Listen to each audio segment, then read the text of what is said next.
Good evening and thank you for joining us, Carly. So that headline leads me to believe that are the Bobcats staying in town, or what's going on there? Again, it's always, I wish I could give a yes or a simple no, but we're not quite there yet. There still is a sales pitch which needs to take place tomorrow, but there has been another development in this saga, if you will. As it sits right now, we'll have a statement coming up in the Sportscast that explains the AJHL is only entertaining one bid right now. So the existing ownership has only decided to accept or at least entertain one offer. So it will be up to the league now to vote on that one offer. That one offer is the offer from the Friends of the Bobcats. Well, we'll be interested to see what the other details are there, Gerard, and really nothing else I can say about it, but beautiful day out there today. Definitely a beautiful day. Got up, looked outside, and all I saw was blue skies and the hint of the sun coming on in, and I said, first day it really felt like spring for me. Yeah, and it's opening day of baseball season, oh, how fitting. So it coincides. Connect and hit it out of the ballpark. Yeah, there you go. I tell you. And well, I hinted at runoff yesterday. Today, I tell you, I might have to put back on my boots. Let's see what we're dealing with, all right, people. +4, and we've been at that +4 since about 2 o'clock this afternoon. 64% humidity. The winds out of the west at 30 kilometers. The wind chill not in the picture, and the normal high for this time of the year is actually a +7. So we're still 3 degrees off of it, but don't sweat it, all right? In the Lakeland region, you're looking at +8, and they got there at 3 o'clock. Also in the Battlefoods, you're looking at a +5, and they got there at 1 o'clock this afternoon. What's up with later on? Of course, we got Color the Weather to talk about in our second installment, who today's winner would be. But in the meantime, Jacob, back to you. The Lloydminster RCMP are asking for the public's assistance in locating the suspects involved in 2 separate thefts.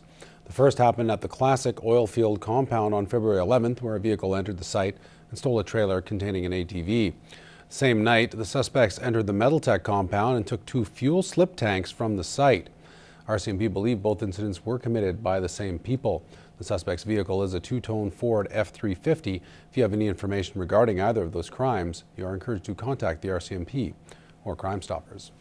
As of tomorrow, Saskatchewan Pharmacies will no longer be able to sell tobacco or tobacco-related products. The ban will also impact any retail store if a pharmacy is located in it.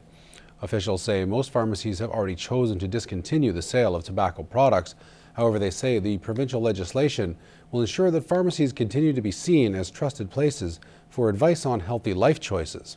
The ban is part of an overall plan to lower tobacco use across the province. As we look at reducing the use of tobacco, banning the sale of it in pharmacies, and banning the use of tobacco in other public places is just one measure that we can put in place to reduce opportunities for tobacco use. Saskatchewan pharmacies or retailers that don't adhere to the legislation could be fined. Enforcement of the ban on selling tobacco in pharmacies will be handled by Health Canada tobacco enforcement officers. So we have those enforcement officers here in Saskatchewan, and the fine for selling tobacco in a prohibited place, including pharmacies, is $500. Additional information about the ban can be found at the Government of Saskatchewan website under the Ministry of Health. The laws are now similar in both provinces as Alberta implemented legislation in 2009. Well, in case you've forgotten, tomorrow is April Fool's Day, and a Border City tradition has timed out perfectly this year. All day, the Lloydminster Kiwanis Club will be fulfilling your arrests by request.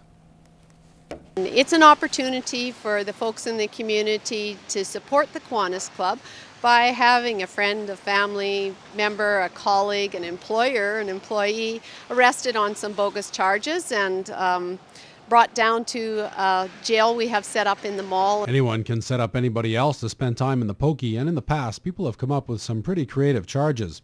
All the things from being the most gorgeous to people who have done some stupid things at the work throughout the years, and their fellow employees are getting back at them for it as well. Getting busted will be a fun time for many people on Friday, but the funds raised go towards the Kiwanis Music Festival, which for many budding performers represents the first time they get to be on stage. It gives them the opportunity to build some confidence in themselves and build their own self-esteem to stand before their peers and before adults and perform, whether it's poetry, a monologue, singing, a musical instrument. Those wishing to lay charges can call the numbers on your screen, just the one until 8 p.m. tonight and then the 3 from 8:30 until 4 p.m. tomorrow. And the jail will be set up just outside the Bell Star in the Lloyd Mall to view and jeer at the incarcerated. The minimum is $20 for 20 minutes of jail time, and it's $1 a minute thereafter. So we hope that everyone gets into the fun of things and has a little tomfoolery going on at their workplace and has someone sent down and put in jail. A unique fundraising tool that resembles a popular household fixture is now making its rounds across Lloydminster. The annual Flush Away Cancer campaign kicked off today at Service Credit Union. Flush is sporting a new high-tech feature for 2011. This year we've solved that. We've teamed up with Synergy Credit Union. They have donated a wireless debit machine for us to use. We've made a mount. It will stay on Flush, and from there now people without any trouble can use debit or credit card to make a donation to the Canadian Cancer Society. He hopes that adding that wireless debit machine will help generate more money for the cause. Last year we raised $6,000 in a 2-month period with Flush Away Cancer, so it's going to be tough to beat, but at the same time we hope if people do see that toilet, they have a more tendency to maybe make that $10 or $20 donation where they normally would just have to walk away because they don't have the cash on them. And Flush will be all over the border city over the next couple of months as it's scheduled to stop by around 50 different businesses. Get out, donate. It does make a difference for the simple fact that there has been great strides made for people living with cancer, and obviously if you come to Bud Miller Park on May 27th and you see over 200 survivors wearing those yellow t-shirts, there's your proof.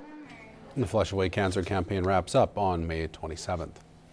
Residents and businesses in Cold Lake didn't disappoint as the support poured in for their first ever radiothon. That story and more coming up after the break.